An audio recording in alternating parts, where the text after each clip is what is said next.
The day my landlord surprised me with a free smart mirror upgrade, I should have said no. 3 weeks later, I peeled the backing off the mirror and found a hidden camera aimed directly at my bed. I almost called the police. Instead, I decided to make sure whoever was watching me would regret it.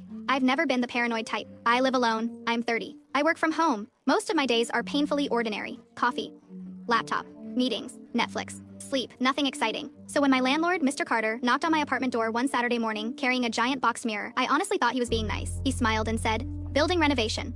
Every apartment gets one." I looked at the box. Smart home mirror, voice assistant, weather updates, Bluetooth speakers, fitness tracking, touchscreen. It looked expensive. Far nicer than anything in my apartment. I don't have to pay?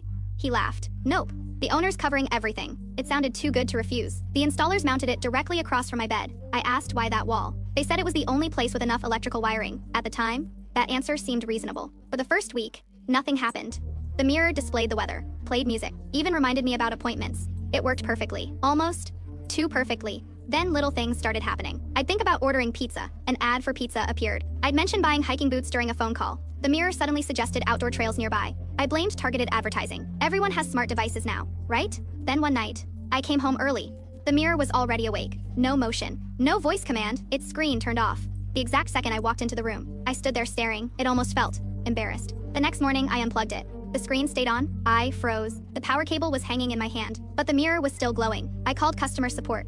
They checked the serial number. Silence. "Ma'am, that serial number doesn't exist." I called my landlord. He answered immediately. Almost too immediately. "You probably typed it wrong. I'll send maintenance tomorrow." "No, I'll handle it." For the first time, he sounded nervous. That night, I couldn't sleep. I kept imagining someone watching me, laughing, waiting. The next day, I borrowed a thermal camera from my neighbor. He worked in home inspections. I didn't tell him why, just said I thought there was faulty wiring. We scanned the mirror. Most of it was cold, except one tiny circle, right in the center. Warm, much warmer than the rest, like something electronic was running continuously.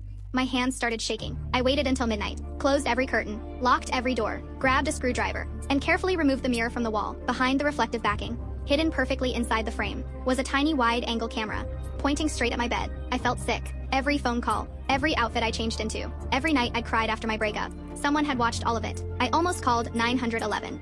Then I noticed something else. The camera had a tiny blinking light, green, meaning someone might still be connected, watching. Right now, that's when I got angry. Not scared, angry. So instead of removing the camera, I put the mirror back exactly where it had been. Then I smiled directly into it. The next morning, I started performing. I talked out loud. I finally moved the money. I don't think anyone will ever find it. The money didn't exist that afternoon. My landlord texted, "Everything okay?" I'd lived there for 3 years. He had never once checked on me. The next day, I raised the stakes. I buried the hard drive. Another lie. 2 hours later, I came home early. Mr. Carter was standing inside my apartment, using his master key. He jumped when he saw me. I was checking for a water leak. I looked around. No tools. No maintenance equipment. Nothing. That night, I whispered another fake secret. "I think the police are getting suspicious."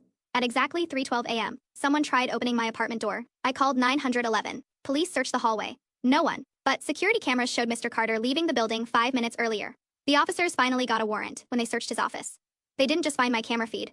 They found dozens. Hidden cameras, hidden microphones, hard drives labeled with apartment numbers, years of recordings, hundreds of tenants. I wasn't his only victim. I was just the first person who realized the mirror wasn't smart. It was spying. Months later, the detective called me. They'd finished searching every file. I asked one question. "How long had you been watching me?" There was a long pause, then she answered, "Since the day you moved in." I moved out that same week, bought a small house, no landlord, no smart mirrors, nothing connected to the internet unless I installed it myself. People always ask why every mirror in my house is old-fashioned. No lights, no speakers, no touchscreen, just glass. Because now, every time I see a smart mirror, I can't help wondering, who's really looking back?